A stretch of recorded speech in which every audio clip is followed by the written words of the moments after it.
روغن بود که در اثر بارش بارونی حالا شستش و آب قاطی شده بود. گذاشتیم زیر حرارت ملایم چند ساعتی جوشید بدون اینکه روغن به نقطه جوش برسه، فقط آب جوش اومد و بخار شد. حالا گذاشتیم روغن خنک شده، داخل ظرف‌ها خالی می‌کنیم، چند ساعتی بمونه ته‌نشین بشه. بعد از ته‌نشین شدن روغن مرغوب رو جدا می‌کنیم.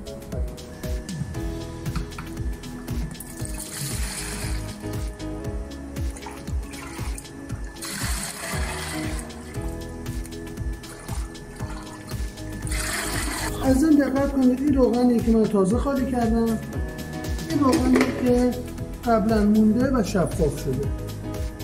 ببینید دقت کنید، به وضوح میشه شفافیت روغن رو دید. یعنی از حالت اولش بهتر شد.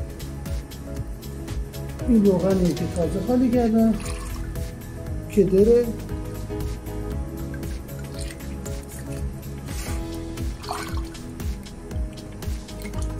هنوز ته‌نشین نشده و گرمه. بعد از چند ساعت که خنک بشه، ته‌نشین بشه، روغن به این حالت مرغوب در شفاف و صاف بدون یک قطره یا حباب آب.